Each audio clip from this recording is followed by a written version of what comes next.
Oke, selamat datang di kuliah Aljabar 1. Sekarang kita akan membahas terkait subbab 2.4 gitu ya.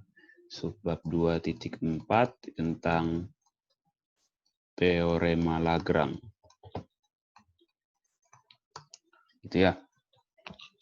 Nah, sebelum kita bahas mengenai teorema Lagrange, di sini diberikan beberapa definisi yang akan membantu untuk membuktikan teorema Lagrange. Begitu ya. Jadi yang pertama diberikan definisi terkait relasi ekuivalen. Gitu ya. Nah, suatu relasi dinamakan ini, gitu ya. Ini bacanya tilde. Ini bacanya tilde, gitu ya. Suatu relasi tilde pada himpunan S itu dikatakan relasi ekuivalen, gitu ya.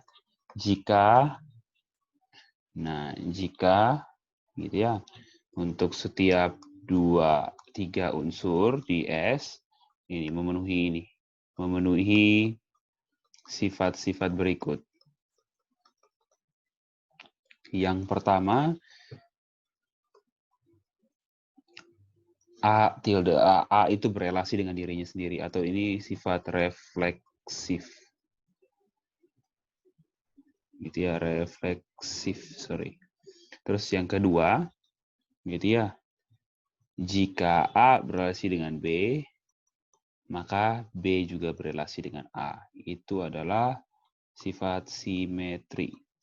Dan yang ketiga, jika A berelasi dengan B dan B berelasi dengan C, maka A berelasi dengan C. Ini adalah sifat transitif.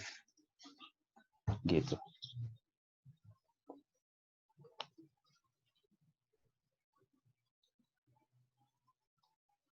Nah, ini definisi dari apa? Suatu relasi ekuivalen. Gitu. Nah, kemudian di buku diberikan contoh gitu ya, contoh suatu relasi ekuivalen. Begitu ya.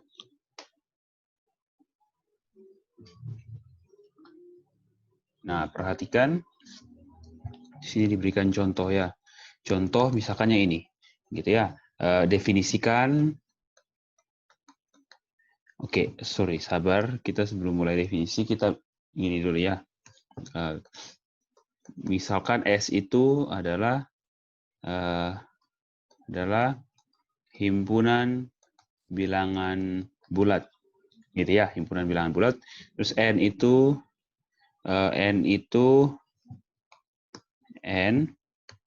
terus N itu anggota bilangan asli, N itu lebih dari 1, N ini suatu nilai yang tetap. Jadi ingat, nilai N ini tidak berubah-ubah ya. Nilai N bilangan asli, N lebih dari 1, dan N suatu nilai yang tetap. Gitu ya. Kemudian didefinisikan ini, relasi gini. Jadi untuk sebarang dua bilangan di S, gitu ya, A itu dikatakan berelasi dengan B, gitu ya. Definisinya ini, jika dan hanya jika, gitu ya. Atau gini, A relasi B didefinisikan sebagai apa? A dikurang B habis dibagi oleh N. Atau N habis membagi A kurang B. Contoh, ya, misalkan N-nya itu 3. Nah, maka A itu berelasi dengan B, itu kita definisikan sebagai apa? Ya, jika A kurang B, itu habis dibagi oleh 3. Jadi, apa saja berelasi? Ya, 1 berelasi dengan 4, 2 berelasi dengan 5, 3 berelasi dengan 0. Karena apa? 3 kurang 0 habis dibagi 3. 2 kurang 5 habis dibagi 3. Begitu juga dengan 1 kurang 4 habis dibagi 3. Contohnya gitu ya. Nah, tapi ini kita punya N. Gitu ya. Nah, seperti ini. Jadi relasinya ini. Nah, sekarang akan ditunjukkan gitu ya, relasi gitu ya. Sorry. jangan begini. Kita definisikan relasinya seperti ini, sorry. Definisikan relasi ini, gitu ya, sebagai apa? Bilangan-bilangan yang habis dibagi n, gitu. Nah, berarti artinya apa? Kalau A berelasi dengan B, itu artinya A dikurang B habis dibagi N. Garis ini artinya habis dibagi. Ini bacanya ini ya. Ini bacanya A kurang B. Oke, sebaliknya juga boleh. Bacanya bisa begini. N habis membagi A kurang B. Ya, atau kita baca dari A kurang B habis dibagi N. Begitu. Nah, sekarang akan ditunjukkan, gitu ya. Yang pertama apa? Ya tilde itu, yang didefinisikan sebagai bilangan-bilangan yang habis dibagi N, itu merupakan suatu relasi ekuivalen. Nah, untuk menunjukkan relasi ekuivalen, berdasarkan definisi harus memenuhi 3. Yaitu apa? Refleksif, simetri, dan transitif. Oke, yang pertama ambil, gitu ya, kita tunjukkan yang pertama, ambil sebarang A anggota S. Nah, perhatikan bahwa apa? A kurang A, gitu ya, bagi N, ya sama dengan 0 per N sama dengan 0. Berarti artinya apa? Ya artinya A kurang A habis dibagi N. Berarti diperoleh apa? Karena A kurang A habis dibagi N, berarti diperoleh apa? A berelasi dengan A. Oke, refleksif beres. Yang B sekarang. Kita ambil sebarang A dan B anggota S dengan A berelasi dengan B. Nah, kita akan tunjukkan apa? Akan ditunjukkan apa? B juga berelasi dengan A. Nah, oke, A berelasi dengan B. Artinya apa? A kurang B habis dibagi N. Nah, artinya A kurang B habis dibagi N ini apa? Ya, artinya apa? Ya, terdapat suatu bilangan bulat K, sehingga apa? A kurang B sama dengan K dikali N. Betul toh? Gitu ya. Itu artinya habis dibagi. Nah, perhatikan. Ya, kalau A kurang B K kali N, berarti apa? Minus dari A kurang B itu sama dengan apa? Ya, minus K dikali N. Minus A kurang B jadinya apa ya? B kurang A. Itu sama dengan apa? Min K dikali N. Ya, berarti artinya apa? Ya, berarti B kurang A bagi N itu sama dengan min K. Dengan apa? Ya, negatif K ini juga bilangan bulat. Artinya apa? Ya, artinya akibatnya apa? Akibatnya ya B kurang A habis dibagi N. Kalau B kurang A habis dibagi N, berarti ini ya berarti kita peroleh apa? Ya B juga berelasi dengan A gitu ya. Kan B berelasi dengan A artinya apa? B min A habis dibagi N kan? Seperti itu. Oke, berarti beres untuk simetris. Nah, kalau transitif bagaimana? Gitu ya. Kita punya ini. Ambil sebarang 3 unsur di S gitu ya, dengan apa? A berelasi dengan B dan B berelasi dengan C.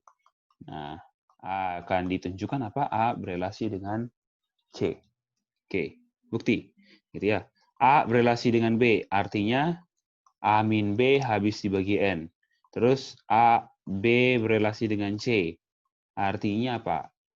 B min C habis dibagi N. Nah, A min B habis dibagi N ini, kita bisa teruskan ke sini menjadi apa? Berarti apa? A min B sama dengan K dikali N. Kita bilang K1 lah. Di mana apa? K1 ini adalah bilangan bulat. Terus yang ini, gitu ya. Kalau B min C habis dibagi N, ya berarti artinya apa? Ya, sorry.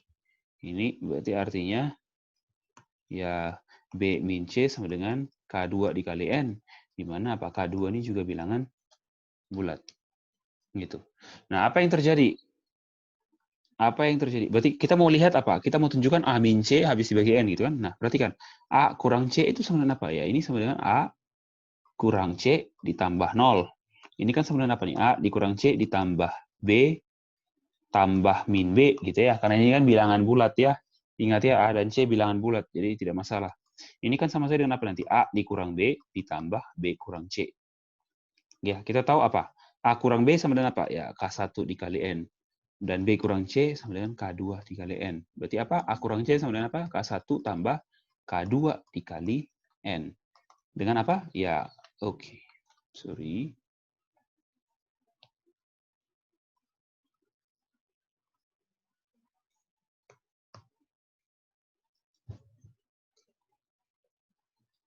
Nah, ini kan K1 tambah K2 dikali N. Ya, kita punya K1 dan K2 bilangan bulat, maka apa? Ya, K1 tambah K2 juga bilangan bulat. Gitu. Berarti apa? Ya, berarti A kurang C dibagi N, ya sama dengan K1 tambah K2. Dengan apa? Ya, K1 tambah K2 bilangan bulat. Berarti apa? Ya, kita punya N habis membagi A kurang C. Berarti ya diperoleh apa? A juga berelasi dengan C. Ya, karena tiga sifat tadi memenuhi, maka kita simpulkan bahwa apa? Relasi tilde itu ya yang didefinisikan dengan apa? Ya dengan ya bilangan yang apa? Habis dibagi N ya merupakan apa? Merupakan relasi ekuivalen. Karena memenuhi tiga sifat. Nah, itu salah satu contoh relasi ekuivalen gitu ya. A berelasi dengan B jika apa? Jika dan hanya jika didefinisikan sebagai apa? Ya A kurang B habis dibagi N. Gitu. Jadi relasinya apa? Ya yang bilangan-bilangan yang habis dibagi N. Begitu. Nah, tinggal kita cek ya kalau A berelasi dengan B, apakah B berelasi dengan A juga? Iya. A berelasi dengan A, jelas tadi. Terus juga memenuhi sifat transitif. Berarti ini adalah apa? Salah satu contoh relasi ekuivalen. Begitu. Nah, kemudian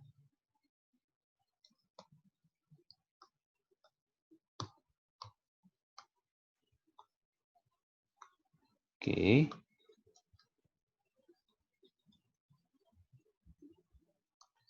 Nah, selanjutnya kita lihat contoh nomor 3 gitu ya. Ini tadi saya kasih contoh nomor 2, halaman 57. Sekarang kita lihat contoh nomor 3. Gitu ya, contoh nomor 3 yang pertama kita lihat ya. Kita punya apa? Misalkan G-nya itu grup, terus kita punya H itu subgrup G gitu ya. Terus didefinisikan gitu ya, didefinisikan relasi tilde gitu ya sebagai berikut gitu ya. Untuk A dan B di subgrup, A berelasi dengan B itu ekuivalen dengan kita mengatakan apa? Jika dan hanya jika apa? Ya A dikali B inverse anggota H. Gitu. Nah, sekarang kita akan tunjukkan apa? Ya akan dibuktikan kalau relasi tilde itu adalah apa? Merupakan relasi ekuivalen. Gitu ya, oke. Bukti. Yang pertama, kita lihat sifat apa? Sifat refleksif ya. Berarti apa? Satu, gitu ya, kita ambil sebarang unsur di H.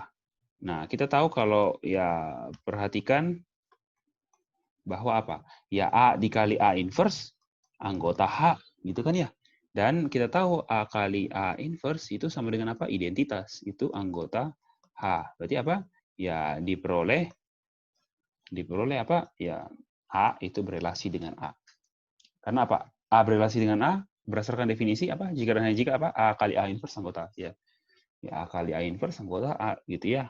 Karena A anggota H, tertutup inverse-nya juga ada di dalam. Begitu ya. Tertutup dan inverse-nya juga ada di H. Oke, sifat satu beres, refleksif. Sifat kedua, kita ambil apa? Ambil sebarang dua unsur di H, gitu ya, dengan apa? Dengan A berelasi dengan B. Akan ditunjukkan apa? B berelasi dengan A. Oke, kita mulai. A berelasi dengan B, artinya apa? A kali B inverse anggota H. Gitu. Nah, perhatikan. Nah, Perhatikan bahwa apa? Bahwa A kali B inverse di inverse itu juga anggota H, gitu ya. Karena apa? Karena H itu subgrup. Nah, sekarang perhatikan. Nah, perhatikan bahwa lihat ya, A dikali B inverse kalau dikali B kali A inverse jadinya apa? Ya A dikali B inverse B A inverse, ini sama dengan A dikali E dikali A inverse, ya ini sama dengan A dikali E dikali A inverse, sama dengan A dikali A inverse, sama dengan apa? E. Dan juga kalau B A inverse dikali A B inverse, sama dengan apa nih? B dikali A inverse dikali A dikali B inverse, sama dengan B dikali E dikali B inverse, gitu ya. Ini sama dengan B dikali E, baru dikali B inverse, sama dengan B dikali B inverse, sama dengan E. Artinya apa? Berarti diperoleh A dikali B inverse apa? Merupakan apa? Inverse dari B A inverse. Gitu ya. Gitu ya. Berdasarkan ketunggalan inverse, berarti kita punya apa? Ya B dikali A dikali B inverse merupakan inverse dari BA. Berarti apa? Diperoleh apa ya? AB inverse anggota H, gitu ya. Nah, kalau AB inverse anggota A berarti apa? Ya ini berarti, nah sorry, ini jangan diperoleh dulu ya. Akibatnya apa? A kali B inverse anggota A. Berarti apa? Ya diperoleh A berelasi dengan B. Ya kalau kita punya, oh sorry.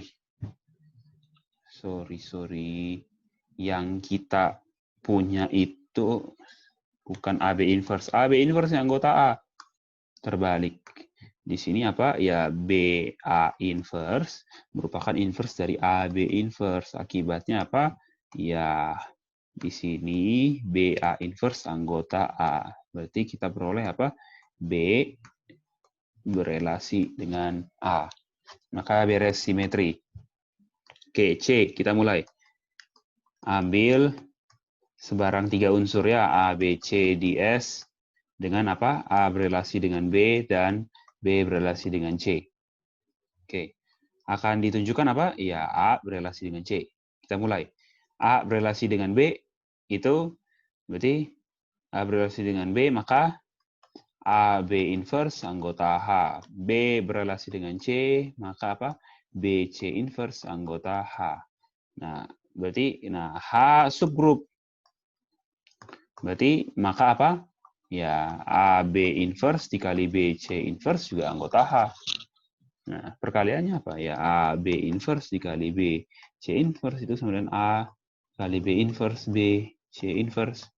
A dikali identitas dikali C inverse sama dengan A dikali E dikali C inverse sama dengan A kali C inverse. Ini anggota H. A kali C inverse anggota A berarti kita peroleh, ya ini sama saja dengan apa? Ya A berelasi dengan C. Berarti selesai. Berarti kita punya relasi tadi adalah relasi ekuivalen. Nah, kenapa ini dibutuhkan? Karena nanti ini akan digunakan untuk menjawab teorema Lagrange. Jadi ingat baik-baik ini ya. Ini. Oke, sekarang kita masuk ke teorema 241. Teorema pertama pada subbab 2.4. Teoremanya bagaimana? Teoremanya seperti berikut ya. Jika kita punya tilde ini suatu apa? Relasi. Oh, sorry, maaf. Sebelum kita masuk kepada teorema 241, ada dulu definisi ya. Hampir kelewatan. Oke, sorry, terburu-buru. Oke, ada definisi. Nah, ini definisinya ya. Jika tilde itu suatu apa?